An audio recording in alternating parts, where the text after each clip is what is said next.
सर्दी जुकाम तो ऐसे वायरल तो ऐसे होता रहता है और फिर कई दिन दुख पाते हैं। तो आज मेरे से कल बता रहे, शाम को मिले, बोले स्वामी जी ये आपने बड़ा ज़बरदस्त बताया इम्यूनोग्रिट गोल्ड वाला, इम्यूनोग्रिट गोल्ड। मैं तुम्हारे सामने लाइव एग्जाम पर बैठा हूँ, कुलबीर छिकारा जी बैठे और जिनको मैंने बताया, हमारे यहाँ पतंजलि में जितने भी बच्चे आते हैं पतंजलि गुरुकुलम आचार्य कुलम में, उनको साल में 2 बार हम इम्यूनोग्रिट वटी दे देते बिना गोल्ड वाली। उससे भी बच्चों को इम्यूनोग्रिट और गिलोय खिला देते हैं। हमारे 99% बच्चों को सर्दी जुकाम बुखार और ये तमाम तरह के उपद्रव नहीं होते। इससे बड़ा और क्या, हजारों बच्चे प्रमाण हैं उससे।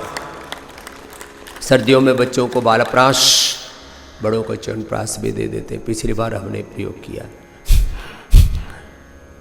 कोई तकलीफ नहीं, छोटे छोटे उपाय कर लो। Bacterial, viral, fungal disease, communicable disease, इधर से एंटीबायोटिक्स खाने की जरूरत ही नहीं। तो मैं कह रहा था गोधन अर्क, आंवला, एलोवेरा, गिलोय, गोधन अर्क, हनी ले लो, पंचामृत ले लो और आंवले, फिर शौच आदि के बाद गोघृत पान कर लो। गोघृत, वर्जिन कोकोनट ऑयल, तिल तेल, बादाम रोगन, उसके लाभ मैं पहले बता चुका हूं। फिर हाँ, इम्यूनिटी, ये बड़ा इम्यूनिटी, लॉन्गिविटी, आजकल ये लॉन्जिविटी, ये तो प्रोनाउंसिएशन का भेद है।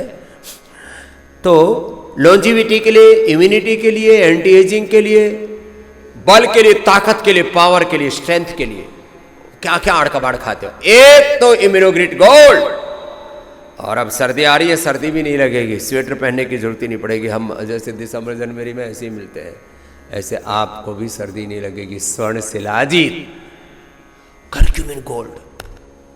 फिर एक न्यूट्रिला डेली एक्टिव है। तो ये जो अलग अलग विटामिन, इधर उधर की चीज़, अब कई बार धूप आदि में नहीं बैठ पाते, मिनरल्स विटामिन का ऐसा संयोग नहीं बन पाता, शाक सब्जियां, फल आदि, मेवे, ड्राई फ्रूट्स आदि, मिलेट्स आदि सब पूरे ठीक से नहीं खा पाते, तो कुछ ना कुछ कमी बेसी रह जाती है न्यूट्रिशंस की, माइट्रिशंस की, वो पूर्ति हो जाती है एक कैप्सूल में।